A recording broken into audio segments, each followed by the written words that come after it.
itu sah-sah saja Paula melaporkan. Kenapa? Karena sebenarnya urusan cerai dan putusannya itu sifatnya privat.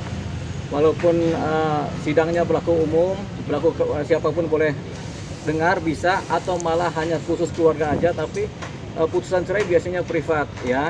Itu tidak bisa dipublikasikan kepada khalayak ramai, apalagi kalau sifatnya adalah ada kata-kata yang narasinya adalah seolah-olah negatif dan menimbulkan pencemaran nama baik begitu. Sebenarnya ini saya dengar ada kata durhaka ya yang disampaikan, bahwasanya Paula ini durhaka.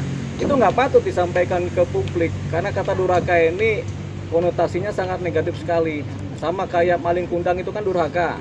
Nah, seorang Paula disebut sebagai istri yang durhaka, itu nggak patut disampaikan ke publik, kepada masyarakat umum.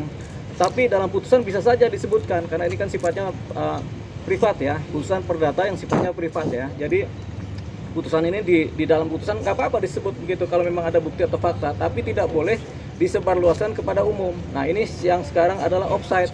Offside-nya apa? Karena ini putusan kemudian tersebar isinya seolah-olah si Paula ini memang durhaka, padahal nggak begitu juga kan. Kita belum tahu karena putusan ini kan belum inkrah juga, baru putus di tingkat pertama, kemudian ada banding dan mungkin ada kasasi sehingga belum inkrah.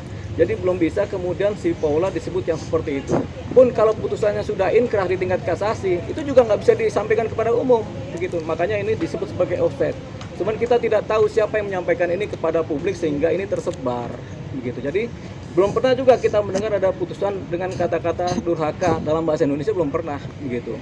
Jadi ini kemudian kita sebut sebagai hakimnya patut diduga offside, dan ini kemudian ketika Paula melaporkan persoalan ini ke KY, ya ini sudah sah-sah saja, tinggal KY yang memutuskan apakah ini bisa dianggap sebagai hal yang mal administrasi atau mal praktik dari si hakim atau tidak, biar KY yang memutuskan. Apakah sudah sesuai prosedur dengan SOP dari proses penanganan perkara oleh hakim, apakah sudah sesuai dengan kode etiknya juga dan prosedurnya juga, ini tergantung dari KY. Tapi kalau kami melihat dari luar ini offside karena ada hal-hal yang sifatnya negatif keluar dari arena persidangan. Nah, apalagi persidangan ini sebenarnya walaupun putus di tingkat pertama tapi secara inkrah belum, karena ada banding dan ada kasasi. Berarti ini murni kecerobohan dari patut diduga begitu, kecerobohan dari hakim menyampaikan suatu hal yang belum inkrah kepada publik begitu. Jadi alasan-alasan membenarkan cerita ini itu nggak dapat kalau bagi kami ya. Tapi secara putusan boleh saja diputuskan demikian, tapi ini sifatnya privat, sekali lagi privat ya. Jadi nggak bisa kemudian diumbar luas kepada publik. Bang, ini kan Paula kan public figure, Bang. Ini public figure artinya banyak juga orang yang ingin mengetahui alasan akhirnya diputus. Nah, seharusnya hakim seperti apa atau humas pengajian seharusnya ya kan ada standar-standar dalam isi putusan ya. Misalnya terjadi percekcokan terus-menerus, salah satu pihak mungkin kemudian berpaling atau sudah tidak punya rasa, itu kan bahasa-bahasa halus kan, atau tidak dinafkahi, atau kemudian karena sudah tidak serumah selama 6 bulan atau lebih.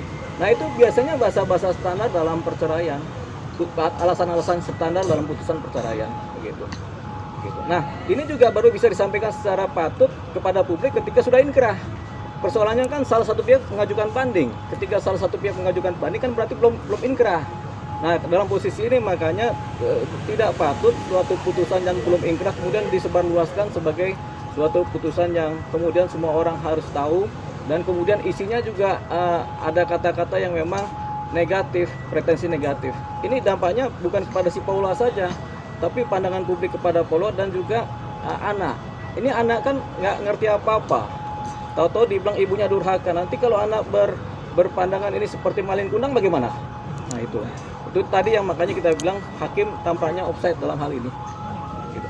Bang, kalau putusan perceraian itu ini nggak sih Bang di websitenya Mahkamah Agung, Bang, putusannya ya di-upload di website Mahkamah Agung nggak sih Bang? Dulu di-upload, sekarang kita belum tahu ya. Tapi putusan ini walaupun di-upload di websitenya Mahkamah Agung juga ada yang ditutup, yaitu nama anak ditutup, terus apa persoalannya juga kadang-kadang ditutup. Jadi rata-rata nama anak ditutup. Jadi anak X misalnya, ada nama anak tadi ditutup. Itu kan nggak boleh. Makanya di website Mahkamah Agung juga nggak ada itu. Begitu. Seperti itu kira-kira. Bang bisa nggak Paula melaporkan balik mantan suaminya bang karena menyebarkan hasil-hasil putusan hakim itu sendiri bang? Bisa aja kalau dilaporkan, kan itu kan termasuk pencemaran nama baik kan, apalagi disampaikan secara terbuka kan. Apalagi putusannya belum inkrah. Sekali lagi yang menjadi dasar Paula bisa melaporkan si suaminya ini karena putusannya belum final, belum inkrah. Artinya belum punya kekuatan hukum tetap, jadi Paula bisa melaporkan suaminya. Bisa aja dilaporkan.